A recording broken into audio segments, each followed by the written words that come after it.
কিছু মানুষ যারা অরাজনৈতিক, যাদের হাতে রাষ্ট্র ক্ষমতা নাই, যাদের হাতে সীমিত সামর্থ্য, তারা জীবনের ঝুঁকি নিয়ে এরকম একটা চ্যালেঞ্জকে তারা সাকসেস করার ব্যাপারে আগাতে পারলো।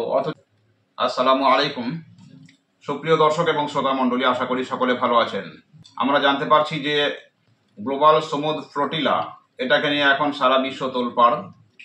এর মধ্যে কি আছে, কারা আছে, বা এর উদ্দেশ্য কি, কোন দেশ থেকে এর যাত্রা শুরু হয়েছে, বা বর্তমানে এই গ্লোবাল সমুদ্র ফ্লোটিলার অবস্থান কোথায়, বা কি পরিস্থিতিতে ওই সমস্ত কর্মীরা আছেন, আমরা সেই বিষয়ে আজকে আলোচনা করব। প্রথমত আমরা জেনে নেব যে গ্লোবাল সমুদ্র ফ্লোটিলাটা আসলে কি, এবারে এর উদ্দেশ্যই বা কি ছিল। এবারে বলছে গ্লোবাল সমুদ্র ফ্লোটিলার প্রথম যে বহর, সেটা 31শে আগস্ট স্পেনের বার্সেলোনা থেকে যাত্রা শুরু করে। এরপরে 13 থেকে 15 সেপ্টেম্বর তিউনিসিয়া ও ইতালির সিসিলি দ্বীপ থেকে আরো নৌযান এই বহরে যুক্ত হয়। এই বহরটা যাচ্ছে কোথায় না, ইসরায়েল যে জায়গাটাকে শ্মশানে পরিণত করেছে, অর্থাৎ প্যালেস্টাইনের গাজা ভূখণ্ড, সেই জায়গাতে মানুষ মানবেতর জীবনযাপন করছে। তারা প্রায় শেষের মুখে, তারা না পাচ্ছে চিকিৎসা, না পাচ্ছে খাদ্য, না পাচ্ছে কোনো বাসস্থান, না পাচ্ছে কোনো কাপড় জামা, এমনকি পানীয় জলের তীব্র সংকট। অনেক শিশু, নারী, তারা অনাহারে, অর্ধাহারে, একদম পুরো কঙ্কালসার অবস্থায় মারা যাচ্ছে, বা কেউ কেউ হয়তো দেশ ছেড়ে পালাচ্ছে। তো সেই জায়গাতে সারা বিশ্বের বেশ কিছু মানবপ্রেমী, মানবতাবাদী মানুষ, তারা এসব দেখে না থাকতে পেরে তারা একটা উদ্যোগ নিয়েছে যে যাতে করে বিশ্ব বিবেককে জাগিয়ে দেওয়া যায়, বা কিছু খাদ্য সামগ্রী, কিছু নিত্য প্রয়োজনীয় জিনিস, কিছু চিকিৎসা সামগ্রী তাদের কাছে পৌঁছানো যায়। কিন্তু সেই জায়গাতে মূল বাধা হয়ে দাঁড়িয়েছে নরপিশাচ নেতানিয়াহুর দেশ তথা ইসরায়েল। এছাড়াও গ্রিসের সাইরাস দ্বীপ থেকে পরবর্তী সময়ে আরো কিছু নৌযান ত্রাণ নিয়ে এই বহরের সঙ্গে যুক্ত হয়। বর্তমানে এই বহরটিতে 40টিরও বেশি নৌযান রয়েছে এই গ্লোবাল সমুদ্র ফ্লোটিলাতে। শুরুতে নৌবহরের 50টিরও বেশি জাহাজ, অন্তত 44টি দেশের প্রতিনিধিত্বকারী শত শত আন্তর্জাতিক স্বেচ্ছাসেবক কর্মী এবং আইন প্রণেতা, তারা কিন্তু এই বহরের মধ্যে ছিলেন। যারা আয়োজন করেছেন তাদের মতে 24 জন মার্কিন নাগরিক সহ কয়েকজন সামরিক অভিজ্ঞ ব্যক্তিও কিন্তু এর মধ্যে আছেন। নৌযানগুলোতে প্রতীকী হলেও উল্লেখযোগ্য পরিমাণ মানবিক কার্গোয় খাদ্য, চিকিৎসা সামগ্রী এবং গাজার জনগণের জন্য অন্যান্য প্রয়োজনীয় দ্রব্য এর মধ্যে আছে। আর ফ্লোটিলায় থাকা অধিকার কর্মীরা সমুদ্রে কয়েকটি বৈরী ঘটনার বর্ণনাও দিয়েছেন সেখানে। এর মধ্যে মাল্টা ও ক্রিটের কাছে সন্দেহভাজন ড্রোন হামলার ঘটনাও কিন্তু এই বহরের উপরে ঘটেছে। এতে কিছু নৌযান ক্ষতিগ্রস্তও হয়েছে এবং পিছু হটতে বাধ্য হয়েছে। যখন ফ্লোটিলা পূর্ব ভূমধ্য সাগরের কাছে পৌঁছায় তখন বহরে 44টি জাহাজ ছিল। এরপরও ফ্লোটিলা অগ্রসর হতে থাকলে আন্তর্জাতিক মনোযোগ এর বেড়ে যায় আর কি এর প্রতি, যে এত বাধা সত্ত্বেও কেন এরা আগাচ্ছে। এর অগ্রগতি পর্যবেক্ষণ ও প্রয়োজনে সহায়তা দেওয়ার জন্য স্পেন ও ইতালি নৌবাহিনীর জাহাজ মোতায়েন করে এদের সঙ্গে। অন্যদিকে ইউরোপ সহ বিশ্বের বিভিন্ন দেশ সব পক্ষকে সংযত থাকার আহ্বান জানায়, যাতে করে এটাকে কেন্দ্র করে কোনো অঘটন না ঘটে। এই যে গ্লোবাল সমুদ্র ফ্লোটিলা, এতে কারা আছেন? গ্লোবাল সমুদ্র ফ্লোটিলার তথ্য অনুযায়ী এই জোটে বিভিন্ন শ্রেণী পেশার মানুষ, সংগঠক, মানবাধিকার কর্মী, চিকিৎসক, শিল্পী, ধর্মীয় নেতা, আইনজীবী, নাবিক, এরা সব আছেন। তারা সবাই অবরোধ ও গণহত্যা বন্ধের পক্ষে। ইসরায়েল যেটা চালাচ্ছে মানবেতর একটা কাজ, সেটা বন্ধের পক্ষে এরা। গ্লোবাল সমুদ্র ফ্লোটিলায় স্টিয়ারিং কমিটিতে রয়েছেন সুইডিশ অধিকার কর্মী গ্রেটা থুনবার্গ, অর্থাৎ তিনি নেতৃত্বে আছেন।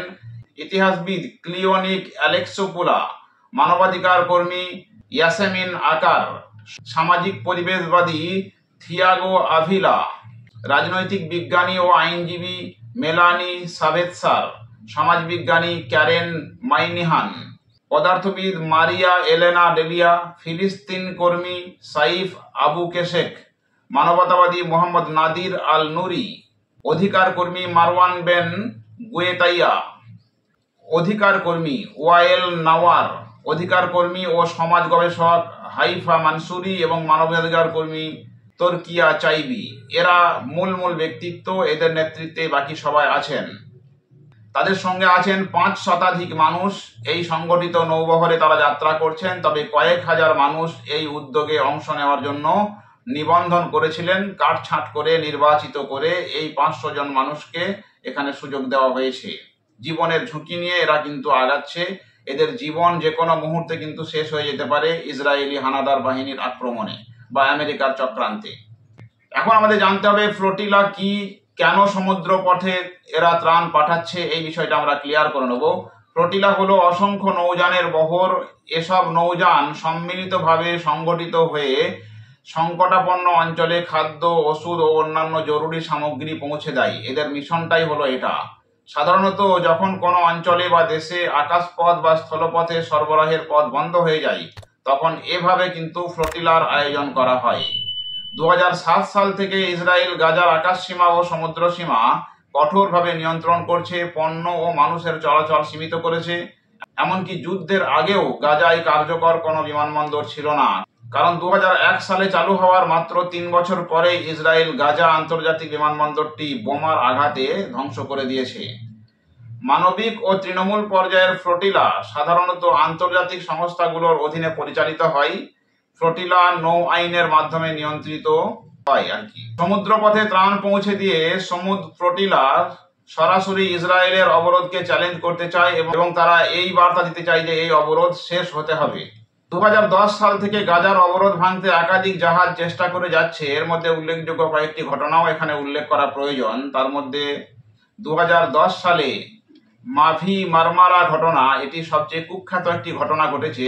ওই সময় ইসরায়েলি কমান্ডোরা গাজা ফ্রিডম ফ্লোটিলার তুরস্কের একটি জাহাজ মাভি মারমারায় উঠে পড়েন।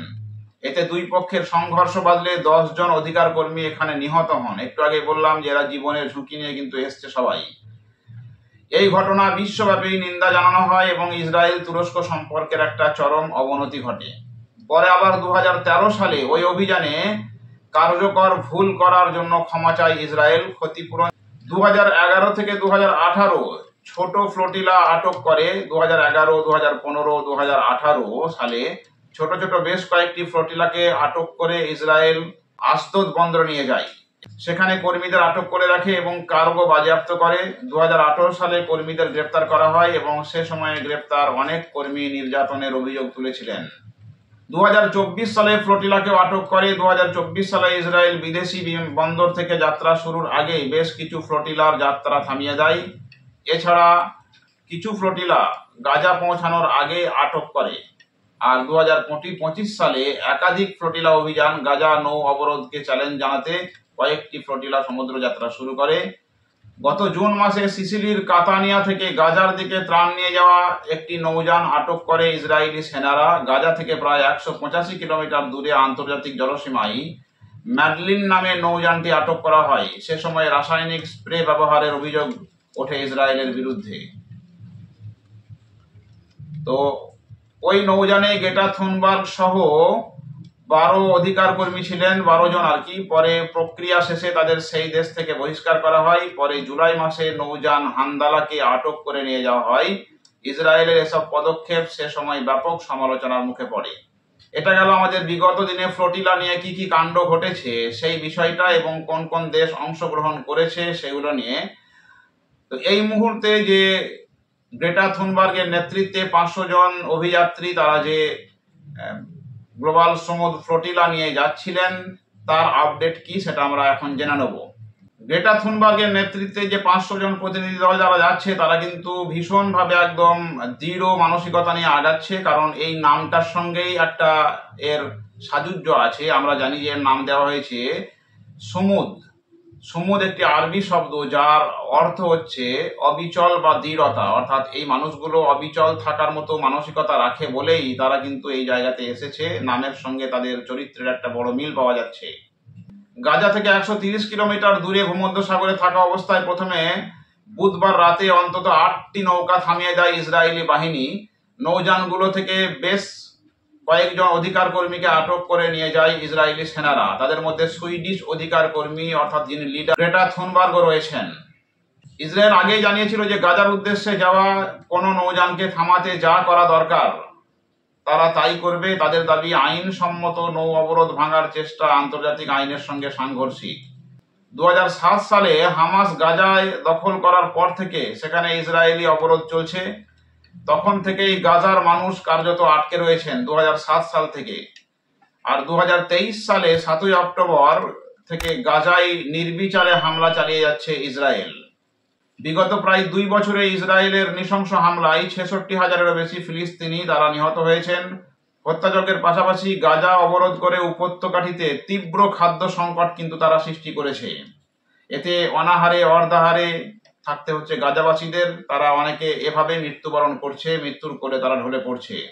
ফ্লোটিলার সঙ্গে সংশ্লিষ্ট ব্যক্তিরা এক বিবৃতিতে বলেছে যে ইসরায়েল ত্রাণ সহায়তা বহনকারী নৌবহরকে আটকে দিয়েছে। বিবৃতিতে বলা হয়েছে গাজা উপকূল থেকে প্রায় 70 নটিক্যাল মাইল, মানে যেটা 130 কিলোমিটার দূরত্ব আর কি, সেখানে আন্তর্জাতিক জলসীমায় ইসরায়েলি নৌবাহিনী ফ্লোটিলার নৌযান থামিয়ে যোগাযোগ বিচ্ছিন্ন ও জ্যামার ব্যবস্থা চালু করেছে।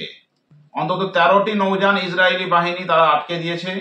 গ্লোবাল সমুদ্র ফ্লোটিলার মুখপাত্র সাইফ আবু কেশেক বলেন 37টি দেশের 201 জনের বেশি মানুষ আটক জাহাজগুলোতে ছিলেন।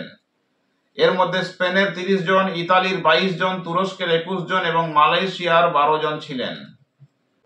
সাইফ আবু কেশেক বলেন ইসরায়েলের হস্তক্ষেপ ও ধরপাকড়ের পরও ফিলিস্তিনের গাজার দিকে গ্লোবাল সমুদ্র ফ্লোটিলার ত্রাণবাহী 30টি নৌযান এগিয়ে যাচ্ছিল।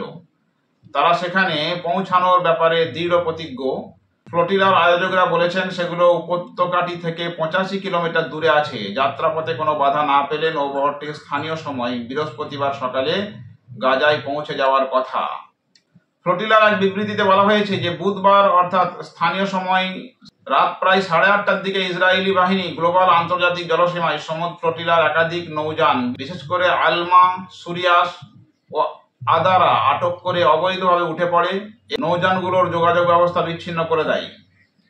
পরে বৃহস্পতিবার ইসরায়েলের পররাষ্ট্র মন্ত্রণালয় দাবি করেছে গ্লোবাল সমুদ্র ফ্লোটিলার একটি বাদে বাকি সব জাহাজই তারা আটক করেছে, অর্থাৎ আটক করে দিয়েছে বলেই তারা জানিয়েছে। আর ইসরায়েল কিন্তু প্রতিক্রিয়া জানিয়েছে এই জায়গাতে, আবার এখনো পর্যন্ত নির্লজ্জভাবে তার প্রতিক্রিয়া জানাচ্ছে নিজেদের মতো করে। বুধবার ইসরায়েলের পররাষ্ট্র মন্ত্রণালয় একটি ভিডিও প্রকাশ করেছে। সেখানে দেখা যাচ্ছে যে সামরিক পোশাক পরা একজন নারী ফোনে কারোর সঙ্গে কথা বলার সময় নিজেকে ইসরায়েলি সেনাবাহিনীর প্রতিনিধি হিসেবে পরিচয় দিচ্ছেন। ওই ফোন কলে নারী সেনা ফ্লোটিলাকে সতর্ক করে বলছেন তারা একটি সীমিত অবরুদ্ধ এলাকায় ঢুকেছে। গাজায় যে কোনো সহায়তা অবশ্যই প্রতিষ্ঠিত চ্যানেলগুলোর মাধ্যমে পাঠাতে হবে। আটক অধিকার কর্মীদের এখন ইসরায়েলের আইনি প্রক্রিয়ার মধ্য দিয়ে যেতে হবে। তবে ইয়ম কিপুর উপলক্ষে ছুটি থাকায় ইসরায়েলের প্রায় সব ধরনের সরকারি কার্যক্রম বন্ধ রয়েছে এখন। জাতিসংঘের ইসরায়েলের রাষ্ট্রদূত ড্যানি ড্যানন বলেন ফ্লোটিলার জাহাজ থেকে আটক কর্মীদের ইয়ম কিপুর উৎসব শেষ হওয়ার পর বৃহস্পতিবার বহিষ্কার করা হবে, এটাই জানিয়েছেন। দোহা থেকে আল জাজিরার প্রতিবেদক নিদা ইব্রাহিম বলেছেন ধারণা করা হচ্ছে আরো আটকের ঘটনা ঘটতে পারে। ইসরায়েলি সেনারা জাহাজে উঠে অনেক কর্মীকে আটক করেছে। সাধারণত আটক ব্যক্তিদের একটি আইনি প্রক্রিয়ার মধ্য দিয়ে যেতে হবে।